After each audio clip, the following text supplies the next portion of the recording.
I'm not ashamed. Why did Jesus suffer the humiliation that he did?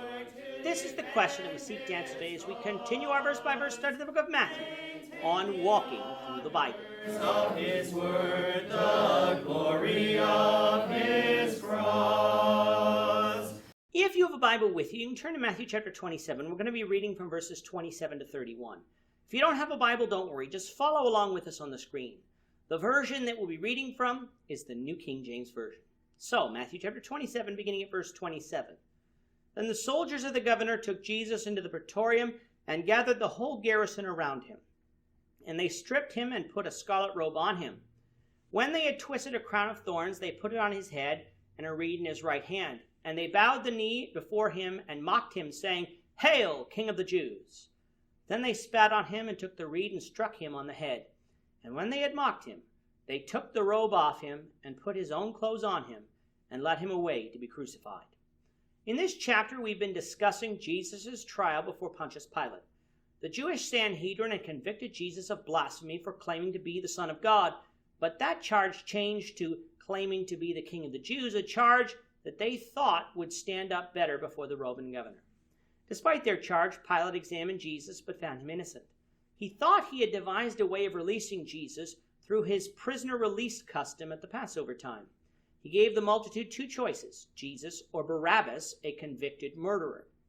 Certainly the multitude would choose Jesus over a murderer. However, the chief priests convinced the multitude to ask for Barabbas. Pilate then asked what he should do with Jesus, and the crowd cried that he should crucify Jesus. Pilate then ceremonially washed his hands of the guilt in a bowl of water, which of course he could not actually do, and sent Jesus away to be crucified. The Jews accepted guilt for what was being done, something they would later protest about in the book of Acts. Which brings us down to verse 27.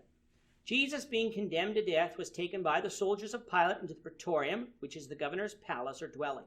The trial itself took place outside the praetorium because, according to John 18:28, the Jews refused to enter lest they be defiled for eating the Passover.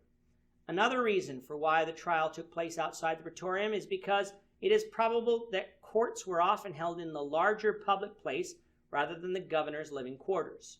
Once inside the praetorium, they gathered the whole garrison together, stripped Jesus of his clothes, and put a scarlet robe on him. Why did they do this? A scarlet robe would be the clothing of a king, so since Jesus was supposed to be the king of the Jews, he needed the proper clothing. A king also wouldn't be a king without a crown, so they found some shrubbery that contained thorns, twisted it into a wreath shape, and placed it on his head. These thorns would have no doubt cut Jesus' head when they placed it on him, thus injuring him further.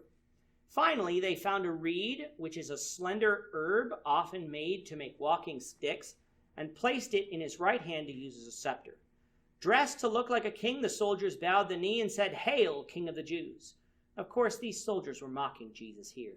A king wouldn't wear a crown of thorns, he would have a real crown. A king wouldn't have a reed for his scepter, he would have a real scepter. And the robe that they gave Jesus, though it was kingly attire, it was likely well used, for why would they have given him a new robe?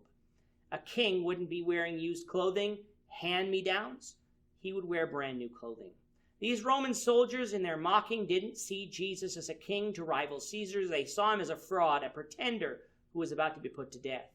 To add to this humiliation, they spat upon him, and they took the reed and struck him on the head.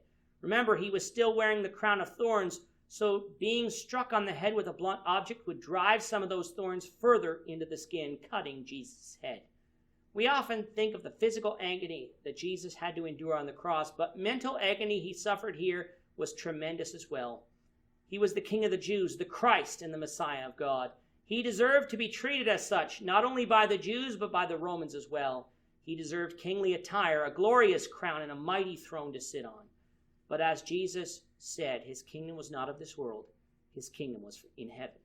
Following his ascension to heaven, he was crowned king, like Revelation 6:2 says, and seated on David's throne, a spiritual throne that rules over his kingdom from heaven.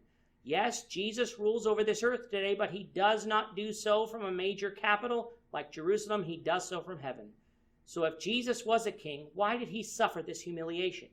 So that we could be saved. In Isaiah 53, verses 3 to 11, we read, "He is despised and rejected by men, a man of sorrows and acquainted with grief. And we hid, as it were, our faces from him. He was despised, and we did not esteem him. Surely he has borne our griefs and carried our sorrows, yet we esteemed him stricken, smitten by God, and afflicted. But he was wounded for our transgressions, he was bruised for our iniquities. The chastisement for our peace was upon him, and by his stripes we are healed. All we like sheep have gone astray, we have turned every one to his own way. And the Lord has laid on him the iniquity of us all. He was oppressed and he was afflicted, yet he opened not his mouth. He was led as a lamb to the slaughter, and as a sheep before its shearers is silent, so he opened not his mouth. He was taken from prison and from judgment, and who will declare his generation? For he was cut off from the land of the living. For the transgressions of my people he was stricken, and they made his grave with the wicked, but with the rich at his death, because he had done no violence, nor was any deceit in his mouth. Yet it pleased the Lord to bruise him. He has put him to grief. When you make his soul an offering for sin, he shall see his seed, he shall prolong his days, and the pleasure of the Lord shall prosper in his hand. He shall see the labor of his soul and be satisfied.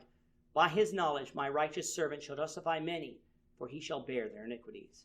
Jesus suffered this humiliation, this grief, this agony, so that we could have the forgiveness of sins.